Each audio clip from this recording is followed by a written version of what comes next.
Halo Sobat Wibu, selamat Hari Kemerdekaan Republik Indonesia. Merdeka atau mati.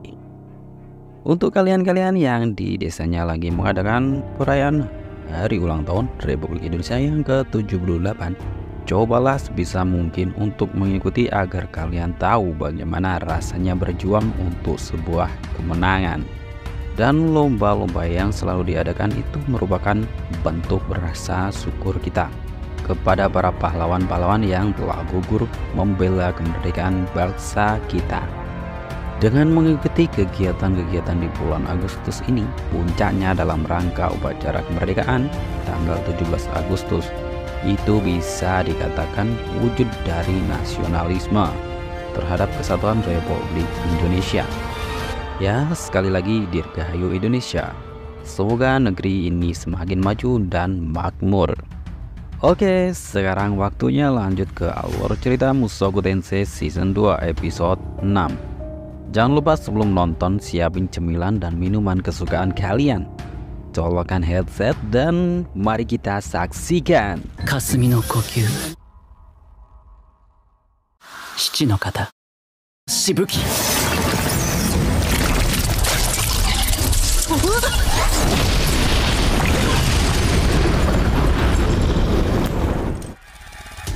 Di senja pagi, Rudius mengawali hari dengan berolahraga seperti biasa atau bisa dibilang latihan rutin. Selesai latihan fisik, dia lalu kembali ke kamar untuk melatih sihirnya.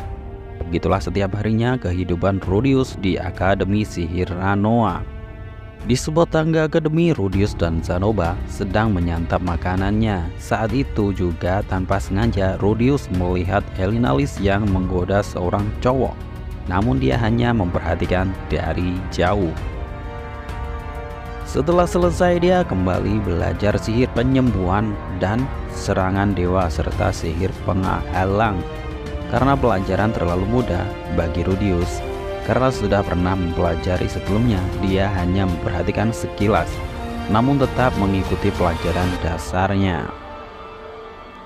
Dan ketika tidak ada jam pelajaran, Rudius selalu ke perpustakaan untuk meneliti dan mencari tahu tentang bencana teleportasi yang terjadi di wilayah Vitoa.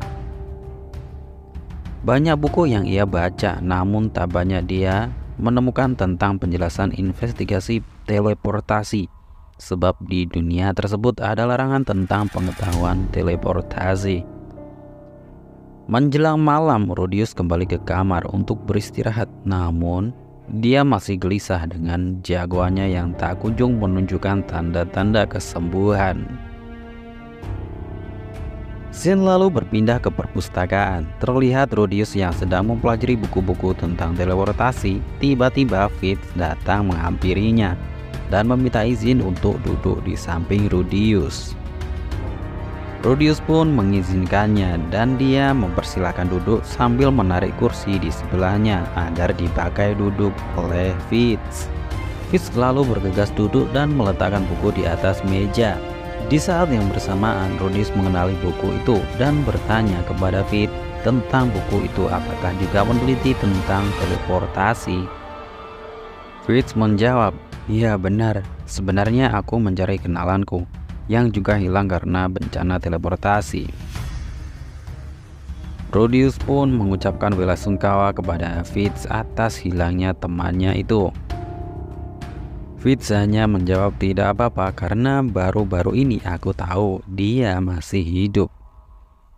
Di sini Rudius masih tak mengenali bahwa Fitz yang ada di depannya itu adalah Sylvie, dan teman yang dimaksud oleh Sylvie adalah Rudius. Dan Fitz pun menawarkan diri untuk membantu Rudius meneliti, mencari tahu tentang bencana teleportasi. Mereka lalu berjabat tangan dan bekerja sama.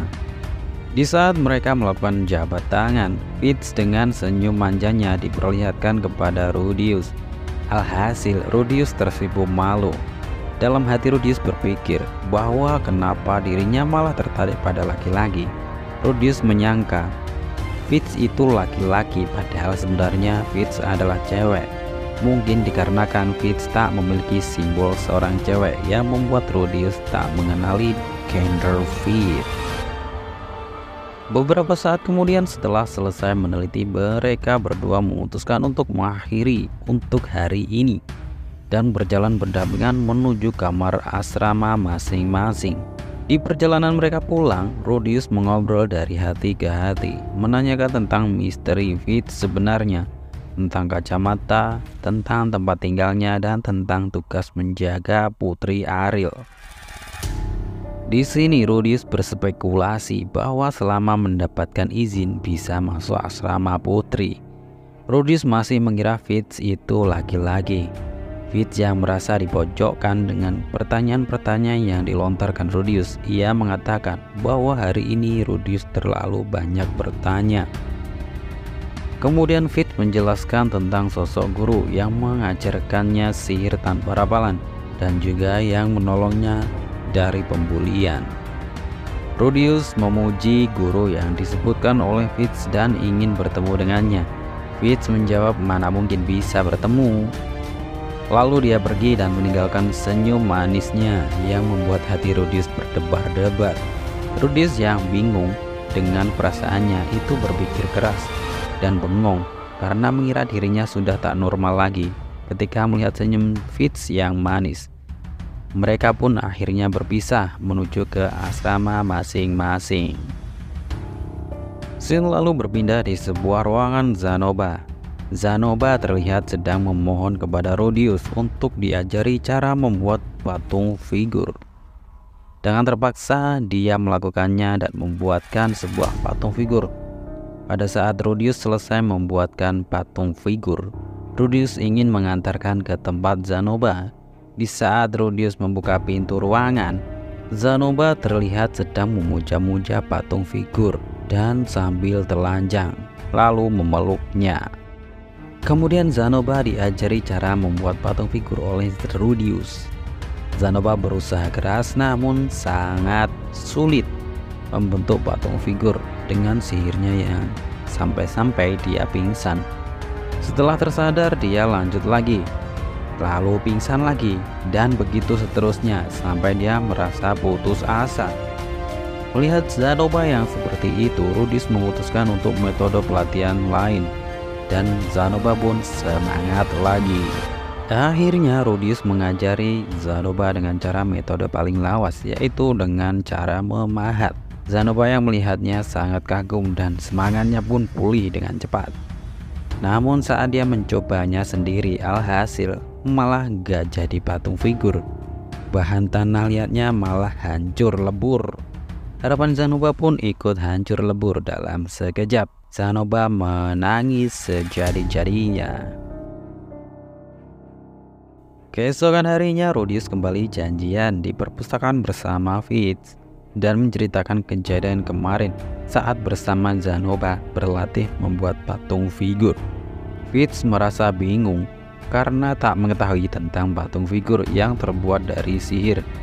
Kemudian Rudius menunjukkan caranya di hadapan Fitz. Fitz yang melihatnya sangat kagum dan mulai mencoba membuatnya juga, namun tak berhasil membentuk sebuah patung figur. Fitz ingin membantu masalah Zanoba namun tak mengerti caranya, dan ia memberi informasi kalau di kota ada orang yang bisa membantu Rudius memecahkan masalahnya. Fitz memberitahunya kalau orang itu berada di pasar budak. Rudius pun berharap mendapat seorang budak yang bagus untuk memecahkan masalahnya. Akan tetapi, tiba-tiba Fitz menjadi murung.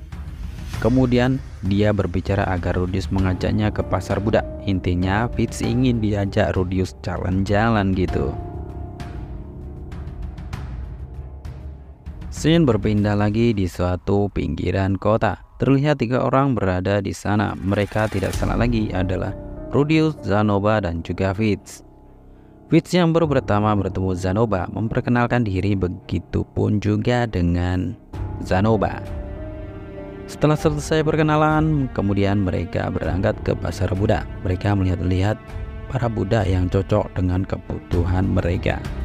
Di pasar budak, banyak para budak dipamerkan kepada para pengunjung agar cepat laku. Terlihat di etalase ada pria dan juga wanita budak. Mereka hanya diam dan dipajang sambil dirantai di tubuh mereka.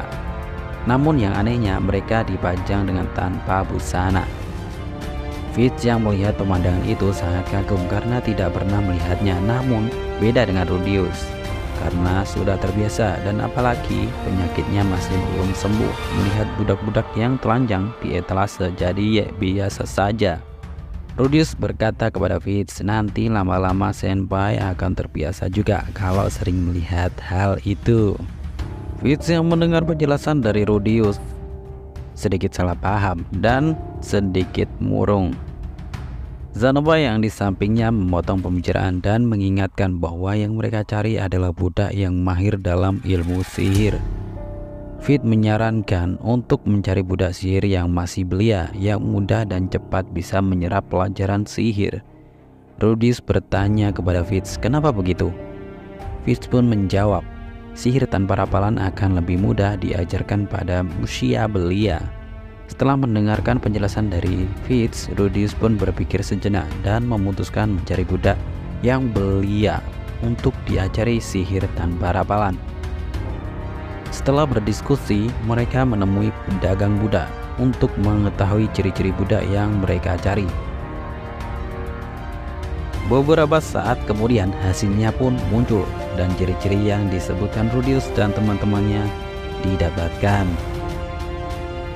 Pedagang budak itu menuntun kelompok Rudius ke lokasi penyimpanan budak. Setelah sampai di depan etalase budak yang dicari, sang pedagang budak itu menarik budak tersebut sampai leher tercekik dan batuk-batuk. Fitz yang melihat itu langsung menggunakan sihirnya untuk menyembuhkan gadis dwarf yang dijadikan budak itu. Fitz tak bisa mengajaknya berbicara karena tak mengerti bahasa dwarf. Jadi meminta Rudius untuk berbicara dengan gadis dwarf itu. Gadis kecil dwarf itu terlihat sangat putus asa. Rudius pun menyelamatkannya dan membelinya sebagai budaknya. Setelah membelinya, Rudius dan kawan-kawan memberinya makan. Gadis kecil dwarf itu memakannya dengan sangat lahap, seperti orang yang tak pernah makan berbulan-bulan. Saat gadis itu ditanya namanya, gadis kecil itu hanya menjawab dengan memperkenalkan nama orang tuanya. Fitz yang mendengar itu dari Rudius menjelaskan bahwa kalau anak seorang dwarf sebelum berumur 7 tahun tak akan diberi nama oleh orang tuanya. Kemudian Rudius dan kawan-kawan memberikan nama kepadanya. Namanya ialah Juliet dan dipanggil Julie. Dia pun merasa senang. Julie tinggal bersama dengan Zanoba dan mengurus kebutuhan Zanoba. Pada siang hari belajar bersama Rudius tentang sihir dan bahasa. Seperti itulah kehidupan Julie sebagai budak, namun dia terlihat bahagia melakukannya. Dan cerita pun selesai. Itu tadi adalah alur cerita episode kali ini. Semoga kalian terhibur.